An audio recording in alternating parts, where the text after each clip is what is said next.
नमस्कार, दिन भर की बड़ी खबरों में आपका स्वागत है। मैं हूं आंचल। आज इस बुलेटिन में बात होगी दक्षिण में बीजेपी को लगे बड़े झटके की, बंगाल चुनाव के नतीजों में हुए खेल की, देखेंगे बंगाल में काउंटिंग के दौरान क्यों मचा बवाल, बिहार में बीजेपी सरकार पर क्यों उठे सवाल, जानेंगे लालू राबड़ी को मिला कैसा अल्टीमेटम, और बुलेटिन के आखिर में देखेंगे जाने माने कार्टूनिस्ट इरफान की किस खबर पर पड़ी तिरछी नजर।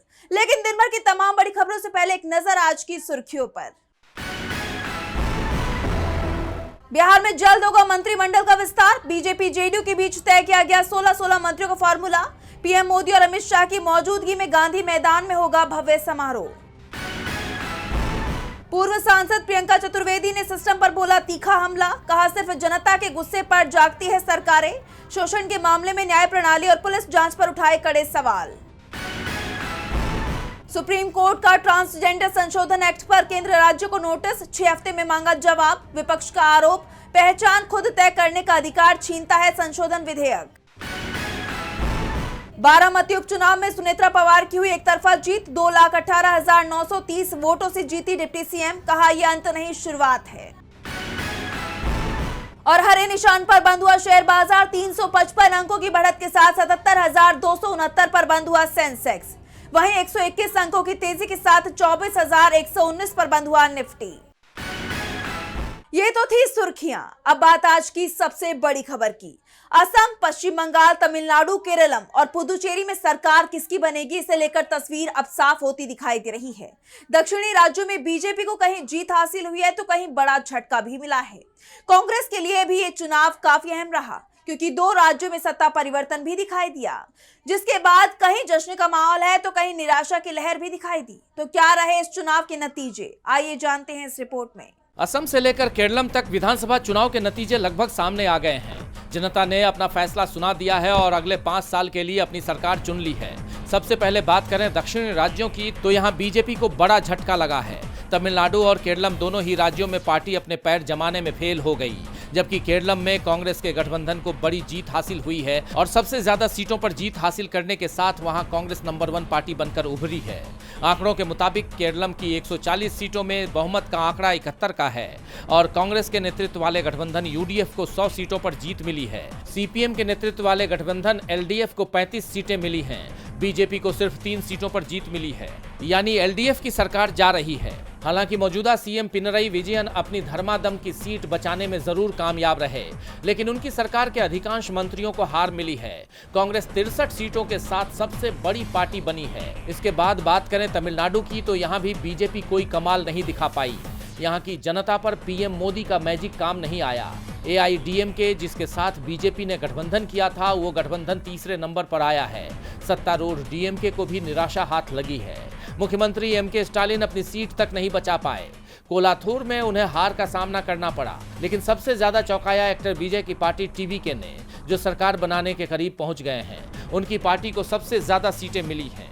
एक्टर विजय की पार्टी टीवीके को 109 सीटों पर जीत मिली है। डीएमके के नेतृत्व वाला गठबंधन 70 सीटों पर जीतने में कामयाब रहा है। एआईडीएमके गठबंधन करीब 50 सीटों के करीब पहुंचने में कामयाब रहा।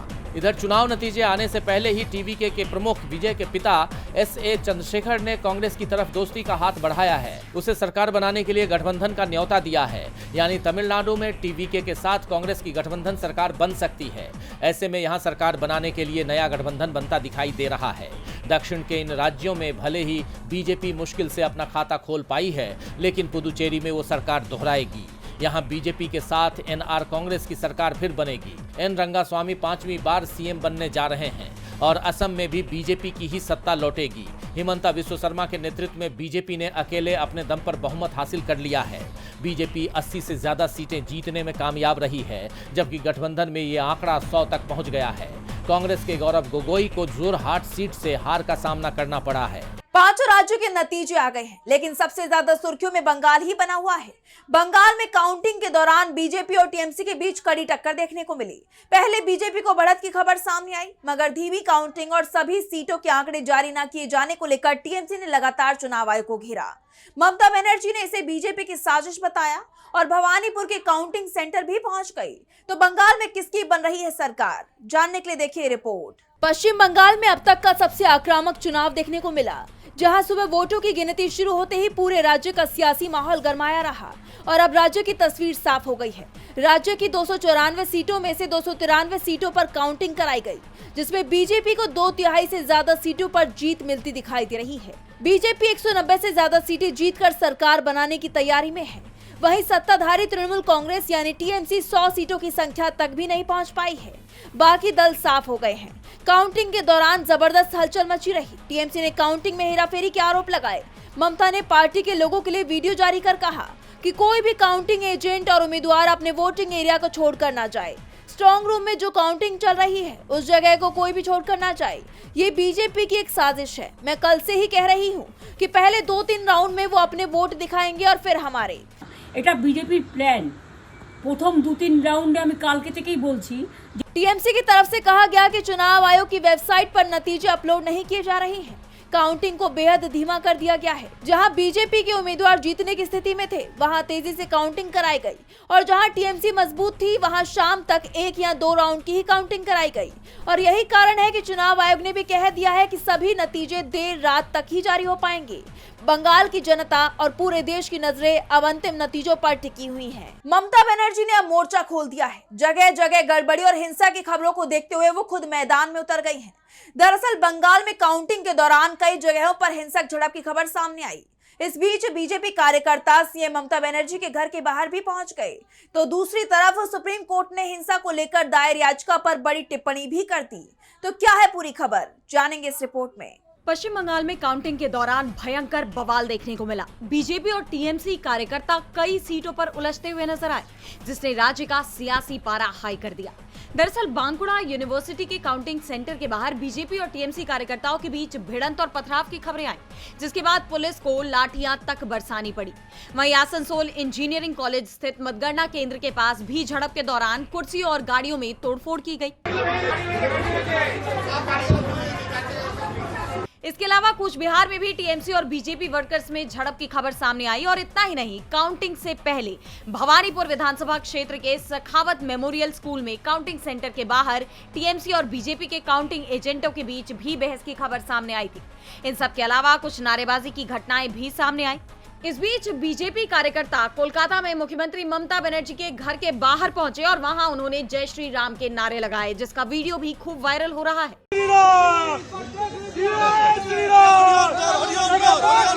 हिंसा की इन खबरों के बीच सुप्रीम कोर्ट में चुनाव के बाद संभावित हिंसा से जुड़ी एक याचिका पर सुनवाई हुई। इस दौरान कोर्ट ने अहम टिप्पणी की और कहा कि इस मामले पर 11 मई को सुनवाई करने पर कोर्ट विचार कर सकता है। याचिका में मांग की गई है कि राज्य में शांति और सुरक्षा बनाए रखने के लिए केंद्रीय बलों की तैनाती जारी रखी जाए। अब सभी की नजरें सुप्रीम कोर्ट की अगली सुनवाई पर टिकी हैं, जहां इस मुद्दे पर कोई महत्वपूर्ण फैसला सामने आ सकता है। बंगाल में काउंटिंग के दौरान बवाल देखा गया तो बिहार की सियासत में भी उफान दिखाई दे रहा है। बिहार के भागलपुर में गंगा नदी पर बने विक्रमशिला सेतु का एक पिलर ध्वस्त हो गया, जिसे लेकर बिहार से यूपी तक सियासी पारा हाई है। विपक्ष ने इस मामले में राज्य की बीजेपी सरकार की जमकर घेराबंदी की है। देखिए रिपोर्ट। बिहार के भागलपुर में गंगा नदी पर बने विक्रमशिला सेतु पर 3 मई की रात एक बड़ा हादसा हो गया। करीब 1:10 पर पुल का एक पिलर ध्वस्त हुआ और उस पर टिका स्लैब पूरी तरह गंगा नदी में समा गया, जिसे लेकर अफरा तफरी मच गई। हालांकि गनीमत ये रही कि समय रहते पुलिस और प्रशासन ने मुस्तैदी दिखाते हुए आवाजाही रोक दी थी, जिससे स्लैब गिरने के दौरान कोई वाहन उसकी चपेट में नहीं आए और बड़ा नुकसान टल गया। लेकिन अब इस हादसे को लेकर सियासत गर्मा गई है। आरजेडी ने सरकार पर तंज कसते हुए एक्स पर पोस्ट किया। देर रात भागलपुर में गंगा नदी पर बना 4.7 किलोमीटर लंबा विक्रमशिला सेतु का पाया नंबर 133 ध्वस्त हो गया और एक स्लैब गंगा में गिर गया। लंबे समय से तमाम शिकायतों के बावजूद हो रही लापरवाही और प्रशासनिक उदासीनता की भेंट चढ़ गया एक और पुल। स्थानीय लोग लंबे समय से कमजोर पाया को लेकर किसी दुर्घटना की आशंका जता रहे थे, पर सरकार और प्रशासन की नींद अब दुर्घटना के बाद खुली है। सरकार का ध्यान सेतु की ठोस तकनीकी मरम्मत पर नहीं, बल्कि सिर्फ बाहरी रंगाई पुताई पर रहा। कनपन भी कहीं अधिक बढ़ चुका था, पर हर शिकायत को अनसुना कर दिया गया। तो वही सपा प्रमुख अखिलेश यादव ने बीजेपी पर तंज कसते हुए एक्स पर पोस्ट किया कि टूट रहे हैं वो पुल जिनका काम है जोड़ना। विपक्ष के इस हमले से सरकार सख्ते में आ गई है। अब देखना ये होगा कि विपक्ष के तंज पर सरकार की तरफ से क्या कुछ सफाई आती है। एक तरफ अब बिहार में सरकार गिर गई है, जिससे सियासी पारा चढ़ा हुआ है। वहीं अब सीएम सम्राट चौधरी ने पूर्व सीएम लालू यादव को बंगला खाली करने के लिए नोटिस जारी किया है और इसके पीछे वजह माने जा रही है पूर्व मुख्यमंत्री नीतीश कुमार। खबर है कि नीतीश कुमार एनडीए के घातक बन सकते हैं, इसलिए सरकार ने ये कदम उठाया है। तो क्या है पूरी खबर, जानने के लिए देखिए रिपोर्ट। बिहार की सियासत में एक बार फिर सियासी हलचल तेज होती हुई दिखाई दे रही है। दरअसल बिहार के पूर्व मुख्यमंत्री और आरजेडी सुप्रीमो लालू यादव और उनकी पत्नी राबड़ी देवी को बंगला खाली करने के लिए नोटिस जारी किया गया है। ये बंगला राबड़ी देवी के नाम से 10 सर्कुलर रोड पर अलॉटेड है और इसमें लालू यादव और राबड़ी देवी का परिवार पिछले 20 सालों से रह रहा है। हैरानी की बात तो यह है कि बिहार की सम्राट चौधरी सरकार ने राबड़ी देवी को यह सरकारी आवास खाली करने के लिए अल्टीमेटम उस वक्त दिया है जब महज 2 दिन पहले ही पूर्व सीएम और जेडीयू प्रमुख नीतीश कुमार लालू यादव के पड़ोसी बने हैं। जैसा कि आप जानते हैं, नीतीश कुमार सीएम आवास 1 अड़े मार्ग छोड़कर दूसरे सरकारी आवास 7 सर्कुलर रोड में 2 दिन पहले ही शिफ्ट हुए हैं। इस बदलाव से पूर्व मुख्यमंत्री लालू यादव और राबड़ी देवी नीतीश कुमार के पड़ोसी बन गए हैं। लेकिन अब नीतीश कुमार के बंगले से सिर्फ 200 मीटर दूर रहने वाली राबड़ी देवी को सरकारी बंगला 10 सर्कुलर रोड खाली करने का नोटिस दे दिया गया है। इस घटनाक्रम ने राज्य की सियासत में उबाल ला दिया है। कयास है कि आसपास रहने से लालू यादव और नीतीश कुमार के बीच करीबियां बढ़ सकती हैं और ये एनडीए के लिए घातक साबित हो सकता है, क्योंकि नीतीश कुमार के लिए माना जाता है कि पलटी मारना उनके लिए कोई बड़ी बात नहीं है और जब से नीतीश कुमार राज्यसभा गए हैं तब से ही यह कहा जा रहा है कि वो सीएम की कुर्सी वापस लेने के लिए कभी भी बीजेपी को झटका दे सकते हैं। ऐसे में नीतीश कुमार और लालू यादव का पड़ोसी होना एनडीए और खास तौर पर बीजेपी के लिए डर का माहौल बना रहा था। राजनीतिक जानकारों का भी यही मानना है कि बीजेपी को डर है कि नीतीश कुमार पहले से ही मन बदल रहे हैं। ऐसे में लालू से करीबी बीजेपी के लिए घातक साबित हो सकती है। बिहार में बीजेपी परेशान नजर आ रही है तो यूपी में भी बीजेपी की मुसीबत बढ़ती दिखाई दे रही है। शंकराचार्य स्वामी अविमुक्तेश्वरानंद की गविष्टि यात्रा ने राज्य की सियासत में नया मोड़ ला दिया है। सीएम योगी आदित्यनाथ पर तीखा हमला करते हुए उन्होंने गौ संरक्षण के दावों को खोखला बताया। उनके कड़े तेवरों ने राजनीतिक गलियारों में हलचल तेज कर दी है। देखिए रिपोर्ट। शंकराचार्य स्वामी अविमुक्तेश्वरानंद सरस्वती की गविष्टि यात्रा कुशीनगर पहुंची, जहां उनके तीखे तेवरों ने प्रदेश की सियासत में उबाल ला दिया है। गोरखपुर से शुरू हुई इस यात्रा के दौरान शंकराचार्य ने न सिर्फ गौ संरक्षण का मुद्दा उठाया बल्कि सत्ता पक्ष को भी आड़े हाथों लिया। शंकराचार्य ने मुख्यमंत्री योगी आदित्यनाथ पर सीधा हमला बोलते हुए उन्हें गौरक्षा के मामले में कमजोर करार दिया। उन्होंने आरोप लगाया कि जो लोग गौरक्षा के नाम पर सत्ता में आए, आज वही गौ हत्यारों से चंदा और वोट ले रहे हैं। उन्होंने गौशालाओं की बदहाली का जिक्र करते हुए कहा कि वहां चारे का अभाव है और पारदर्शिता की इतनी कमी है कि पत्रकारों तक के प्रवेश पर रोक लगा दी गई है। उन्होंने दो टूक कहा कि हिंदू हितों की दुहाई देने वाली सरकार गायों की सुरक्षा के लिए ठोस नीति बनाने में विफल रही है। जैसा कि आप जानते हैं कि एक दिन पहले भी उन्होंने चेतावनी भरे लहजे में कहा था कि किसी में इतनी हिम्मत नहीं है कि मुझे मरवा दे। अगर किसी दल ने ऐसी कोशिश की तो वो सत्ता से बेदखल हो जाएगा। उन्होंने हिंदू राष्ट्र की चर्चा को महज दिखावा बताते हुए पूछा कि अगर सरकार वास्तव में रक्षक है तो गौमाता की दुर्दशा क्यों हो रही है। शंकराचार्य ने कहा कि समाज अब 2 वर्गों में बंट गया है, एक गौ सेवक और दूसरा स्वार्थी तत्व। दरअसल शंकराचार्य की इस यात्रा का अहम मकसद गाय को राष्ट्रमाता का सम्मान दिलाना है। शंकराचार्य के इन बयानों ने उत्तर प्रदेश की राजनीति में हलचल तेज कर दी है। माना जा रहा है कि ये टकराव आने वाले दिनों में और तेज होगी। शंकराचार्य ने योगी सरकार के खिलाफ कड़ा रुख अपनाया है तो हॉर्मुज स्ट्रेट में भी नया मोर्चा खुलता दिख रहा है। पश्चिम एशिया में शांति भंग होने वाली है। अमेरिकी राष्ट्रपति डोनाल्ड ट्रंप के बयानों से कुछ ऐसे ही संकेत मिल रहे हैं। अमेरिकी नौसेना प्रोजेक्ट फ्रीडम शुरू कर रही है, जिसके तहत हॉर्मुज में फंसे जहाजों को निकाला जाएगा। जिसके बाद सवाल ये उठ रहे हैं कि क्या अमेरिका ईरान के खिलाफ हॉर्मुज में जंग छेड़ने की तैयारी में जुट गया है। तो क्या है पूरी खबर, जानने के लिए देखिए रिपोर्ट। अमेरिका और ईरान के बीच सीज फायर टूट गया है। ये सवाल इसलिए उठ रहे हैं क्योंकि हॉर्मुज में एक अमेरिकी युद्धपोत पर 2 मिसाइलें दागी गई। इस हमले को लेकर फार्स समाचार एजेंसी ने ईरानी सेना इस्लामिक रेवोल्यूशनरी गार्ड कोर यानी IRGC के हवाले से बताया कि जब अमेरिकी नौसेना के एक पोत ने रेवोल्यूशनरी गार्ड की चेतावनी को नजरअंदाज कर दिया तो जास्क द्वीप के पास उस पर 2 मिसाइलें दागी गई।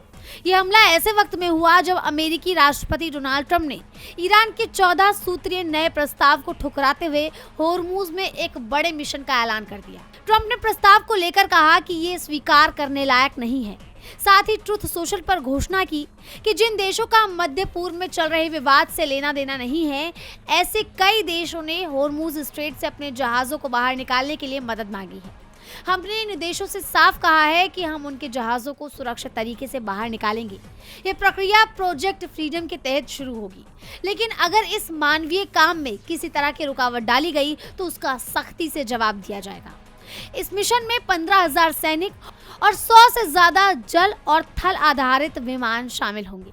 ट्रंप ने जिस तरह होर्मुज में अमेरिकी सैनिकों की मौजूदगी को बढ़ाने का ऐलान किया, साथ ही ईरान को धमकाया भी है, जिसे बाद में ईरान भड़का हुआ है। उसने इसे सीज फायर का उल्लंघन करार देते हुए कहा कि अगर अमेरिका ऐसा कदम उठाता है तो हमारा रुख बिल्कुल साफ है। हम जवाबी कार्रवाई करेंगे और सैन्य रूप से मुकाबला करेंगे और ऐसी स्थिति में युद्ध विराम खत्म हो जाएगा। और अब जब अमेरिकी पोत पर मिसाइलें दागी गई हैं तो ये सवाल उठ रहे हैं कि क्या अमेरिका और ईरान में जंग दोबारा शुरू हो सकती है। इस घटनाक्रम ने पूरी दुनिया की चिंता बढ़ा दी है। और बुलेटिन के आखिर में देखेंगे जाने माने कार्टूनिस्ट इरफान की किस खबर पर पड़ी तिरछी नजर।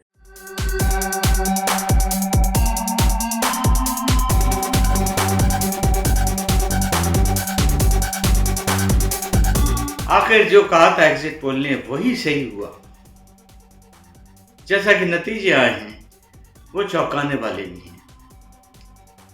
जहां पर चुनाव प्रचार के दौरान बीजेपी के उम्मीदवारों को देखकर वहां की जो जनता, जो पिछले 15 साल से दीदी के साथ रहने की आदी हो गई थी, दीदी के साथ रहकर खुश भी नजर आ रही थी, उसने बीजेपी के उम्मीदवारों को दौड़ा दौड़ा कर वहां पर भगाया।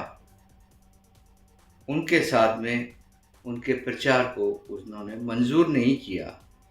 तो जब नतीजे आए हैं तो वाकई में बहुत चौंकाने वाले आ रहे हैं, इसलिए कि दीदी की बात नहीं हुई लेकिन सर की बात वहां पर मान ली गई है।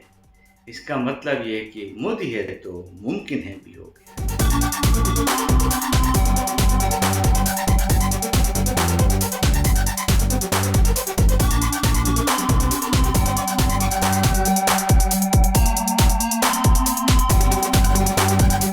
बहुत बहुत शुक्रिया इरफान जी। तो आज इस बुलेटिन में इतना ही। आप देखते रहिए DB लाइव। नमस्कार।